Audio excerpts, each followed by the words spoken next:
امریکہ اور ایران جنگ بندی کے بعد پاکستان میں بڑوں کی بیٹھک ہونے جا رہی ہے اور پاکستان کیونکہ اس میں کلیدی کردار ادا کر رہا ہے تو دنیا کی توجہ کا مرکز بنا ہوا ہے۔ آپ دیکھ رہے ہیں کہ بڑوں کی بیٹھک کے حوالے سے شہر اقتدار اس وقت جو ہے وہ توجہ کا مرکز بنا ہوا ہے۔ یہاں پر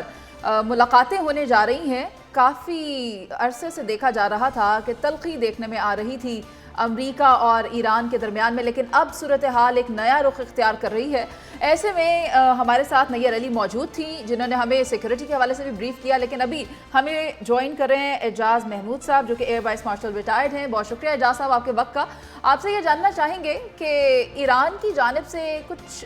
ٹرمز رکھے گئے ہیں کہ ان پر ہم کمپرومائز نہیں کریں گے، اور اگر ان کے اوپر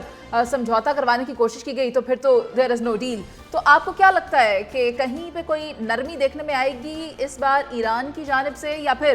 امریکہ کو شرمندگی ہی اٹھانا پڑے گی؟ دیکھیں، دونوں فریق جو ہیں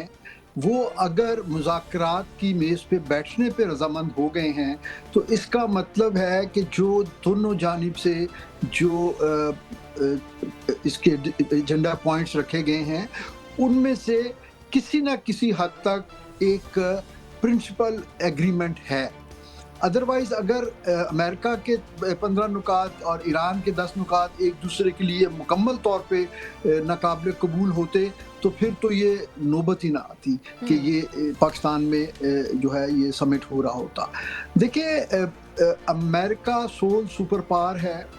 اگرچہ اس جنگ میں مجموعی طور پہ اگر ہم دیکھیں تو ایران کا پلڑا بھاری رہا ہے، لیکن اس کے باوجود اگر امریکن سائیڈ سے ان کے وائس پریزیڈنٹ آ رہے ہیں تو اس کا مطلب ہے کہ وہ اس نیگوسیشن کے لیے سیریس ہیں، اور ان کو ہونا بھی چاہیے، کیونکہ جنگ چھٹے ہفتے میں جس بند گلی میں داخل ہو چکی تھی اس میں امریکہ کو بھی فیس سیونگ چاہیے تھی، اور ایران نے اپنے سروائیول کی جنگ جس خوبصورت طریقے سے بے شمار قربانیاں دے کے لڑی، تو ایران بھی ایک ایسی پوزیشن آف سٹرینتھ میں آ گیا ہے کہ وہ اپنے مفادات کے تحفظ کے لیے وہ اچھی نیگوسیشن کر سکتا ہے۔ تو کچھ جیسے آپ نے ہائی لائٹ کیا، ایران کی طرف سے چیزیں ایسی ہیں جس پہ وہ ایگری نہیں کریں گے، اس کا انہوں نے پہلے ہی اندیا دے دیا ہے، لیکن کچھ چیزوں پہ نیگوسیشن ہوگی، اور مجموعی طور پہ میں سمجھتا ہوں کہ دونوں اطراف سے تھوڑی فلیکسیبلٹی سے ایک دوسرے کو قطع کلامی کی معذرت، لیکن وہ کون سے نکات ہیں جن کے اوپر ایران کمپرومائز کرنے کو تیار نہیں ہے، وہ بھی شیئر کیجئے گا ہمارے ناظرین کے ساتھ۔ جی دیکھیں، ایک تو ان کا بیلسٹک میزائل کی جو ہے نا انوینٹری اور ڈیولپمنٹ کا جو پروگرام ہے وہ اس سے دستبردار نہیں ہوں گے، کیونکہ ایران نے یہ دیکھا اور ساری دنیا نے بھی اس چیز کو آبزرو کیا کہ اس جنگ میں ان کی سروائیول اور ان کی کامیابی وہ ان کے انڈیجنس میزائل پروگرام اور ڈرون کی جو ان کی انڈیجنس صلاحیت تھی اس نے ہی ان کو یہ ساری کامیابیاں دی، تو وہ اپنے ہاتھ کاٹ کے تو نہیں دیں گے ان مذاکرات کی صورت میں۔ اس لیے میں سمجھتا ہوں کہ وہ اپنی جو ایک ساورن سٹیٹ کا سٹیٹس برقرار رکھنے کے لیے وہ اپنا جو میزائل پروگرام ہے اس کو وہ برقرار رکھیں گے۔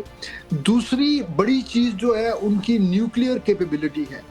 تو اگر ہم ہسٹری میں جائیں تو 2015 میں وہ نیوکلیئر ٹیکنالوجی اور انریچمنٹ پروگرام کو وہ روکنے پہ یا کم لمٹس کے اندر ایگری کر گئے تھے، بلکہ آپ کو ناظرین کو یاد ہوگا کہ شہید آیت اللہ خامنہ نے تو فتویٰ بھی دیا تھا کہ ہم جو ہے اس طرح کے ویپنز ڈیولپ نہیں کرنا چاہتے، تو اس کے اوپر ایران انریچمنٹ پروگرام کے اوپر ایران کسی حد تک کمپرومائز کر لے گا، کیونکہ یہ کاسٹ بینیفٹ انالیسس کرنے کی بات ہے کہ اگر وہ اپنا جو انریچمنٹ پروگرام ہے اس کو مؤخر کرتے ہیں کچھ سالوں کے لیے، اور اس کے بدلے میں ان کے اوپر جو پرائمری اور سیکنڈری پچھلے 47 سالوں سے